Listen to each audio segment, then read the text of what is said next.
Right, I am back with what I think is my first video about the Microsoft Activision Blizzard acquisition. I am dipping into this today because there was just a ruling where the UK's CMA regulator body has blocked the deal. It's a very strange situation given that the bulk of the decision is based on this idea that Microsoft is going to make cloud gaming anti-competitive, especially in the UK, because that's what they're ruling on. I really try and stay away from this stuff, especially on YouTube. I don't know how my friend Dustin at IGN does this like every day, because it's always just absurdly divisive. I hate this whole story. Like, I hate everything about this deal. Microsoft's position, Activision's position, Sony's arguments, the regulators' arguments, all of it is so stupid and disingenuous. I'll focus on today's because the idea of focusing on cloud gaming as a way to block this is very weird. The last metrics we have for cloud gaming is a share of the overall gaming industry. It is a $1.7 billion portion of a $180 billion industry, so very tiny. The CMA says Microsoft controls 60 to 70% of that. This is a portion of the industry that has very much struggled. We have Google attempting for years to make cloud gaming happen with Stadia, which ultimately failed so hard, they not only shut down Stadia, they had to refund everyone everything they'd ever purchased on Stadia, including hardware. Amazon Luna exists, but I think most people don't even know it exists, and it is certainly not like a major industry force. It's just something you kind of hear mentioned from time to time. Microsoft is obviously the biggest player in the cloud gaming market. It's just a very small market. And the argument here is that cloud gaming, at least in the future, has the potential to grow and be a huge part of the industry. So the CMA thinks they're being like very forward-looking and, protecting consumers from this burgeoning industry. I don't think that's going to happen, at least not at the level they're suggesting. I've seen all these different reports where by 2029, 2030, cloud gaming is projected to be a, 25 million, 30 million, 20 billion, 25 billion, 30 billion, 40 billion chunk of the industry. That sounds like a significant increase from 1.7 billion, certainly. They view this as some sort of exponential growth in cloud gaming that's going to happen. I have a lot of problem with these experts, which are these like research groups that make these kind of lofty predictions, but they don't often pan out the way you'd think. I remember a whole lot of people saying that, we weren't going to have any more console generations and everything was going to move to the cloud or just like streaming boxes. Didn't happen. Not going to happen anytime soon. This generation happened. Next generation will happen. Video game hardware is not going anywhere. The other thing I noticed is that the VR industry, last metrics we had for that, that was an $11 billion chunk of the industry. And guess what? Reading about those same analysts, this whole network of analysts predicting, it's going to increase from 1.7 billion to 40 billion for the cloud, predicted that VR by the next few years would grow to be a $227 billion industry. No, that's not going to happen. It just isn't. VR may be still kind of slowly growing, but it has remained a very, very niche part of the industry. There has not been some giant VR revolution in gaming. The questions right now are currently like, is PSVR 2 even going to outperform PSVR 1? Meta threw their entire weight behind VR to come up with something like Horizon Worlds, which lost 300,000 users over the last year, whatever it was, and now they're pivoting to AI instead of, their metaverse VR plans. Like, certainly there are very fun VR games that exist, but this idea that VR was going to take over the industry didn't happen.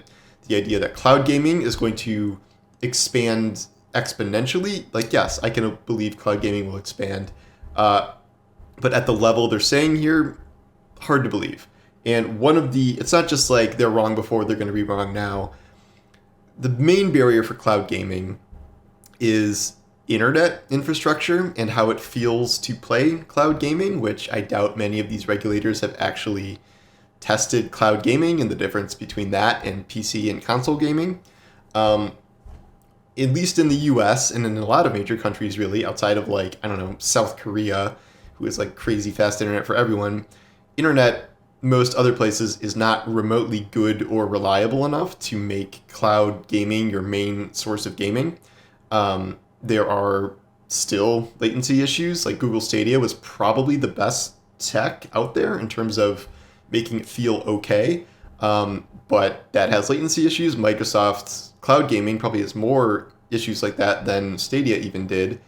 And the US, the infrastructure is not going to change anytime soon. Like there's not going to be some huge overhaul of like the internet not being as crappy as it is now in the next 5 to 10 years. Like it is going to remain probably pretty crappy for a significant chunk of the country, and that is true in some other countries as well. So like cloud gaming is also going to remain a niche. Like maybe it's a lot different than VR, but the reason you would do cloud gaming is usually kind of in addition to the games you already have. Like as we can see, video game consoles are pretty much more popular than they have ever been. The Nintendo Switch has sold 8 bazillion units, and while that can do some level of streaming itself, like most of its giant hits are just Nintendo games and cartridges you're plugging into your console and downloads. PS5, now that there's finally supply, is dramatically outselling PS4. Well, I don't know. It is starting to sell at PS4. It's dramatically outselling Xbox Series X, at least currently. And this idea that Microsoft, they don't care about selling Xboxes, they're going to sell Game Pass subscriptions, and they're going to do cloud gaming. They are very behind compared to Nintendo and Sony in terms of kind of the overall industry. They've been pretty fixed in like a general third place for a while. Game Pass does have a lot of subs. That has certainly been a significant growth driver for them, but even that seems like it's slowing down. There are questions about the long-term sustainability of a subscription service where every giant game you ever make launches on that instead of selling box copies. And now that they are starting to make, more than 1 or 2 or 3 huge games a generation, I think that question is going to ramp up. My ultimate position on the Microsoft deal has always been I don't like the deal because I don't like this level of consolidation in the industry. I'm not usually a fan of huge companies buying other companies. This includes, for me, Sony buying Bungie. I don't really love that idea after Bungie made such a big deal about, being independent and marching to the beat of their own drum, because now what's happening in the Sony deal? They are shaving off a huge chunk of people to advise Sony in building live service games. They're building their own live service multiplayer games instead of, maybe allocating those resources toward bolstering Destiny, which very much needs the help right now. And before this, I was skeptical of Microsoft's Bethesda deal because $7 billion for all of Bethesda and Arcane and all these studios seemed like it was too big. Now we have a $70 billion deal for Activision, so all of Call of Duty, Diablo, Overwatch, all King's mobile games, which are a lot bigger than you think they are. Too much consolidation. I don't like that. But like the arguments against the deal have been so stupid. It's like PlayStation has consistently tried to make this argument that Microsoft is going to rip Call of Duty off of PlayStation, and they're not going to because it sells so much on PlayStation. But like also then you run into this issue of like, well, couldn't you say that about Starfield and like Redfall and these other games that are going to be exclusive? And then the regulatory bodies, now they seem to be okay or reassured about the whole like console Game Pass thing, where like the console competition thing was not really an issue, but now suddenly cloud gaming is an issue. I assume because Microsoft is 70% of the market and they foresee this huge growth for cloud gaming. It's a pretty stupid reason to block the deal. I made the comparison that like it's like blocking Sony buying a company because you say they're going to make VR exclusive console games that Microsoft won't have access to because they're not in the VR ecosystem. Like it's a very weird justification for this. However, like, it doesn't really matter if the justification's weird because it is a real decision. It is a real blocking of the deal. And we already know that Microsoft is going to appeal this. We've gotten some weird statements out of Activision where they're like, I don't know, like, we might have to reevaluate all our investment in the UK, and like, I hope this sends a message to everyone that like the UK is closed for business. And it's like, that sounds vaguely threatening. And also, not sure the UK blocking a giant $70 billion deal from a $1 trillion corporation means that the UK is closed for business.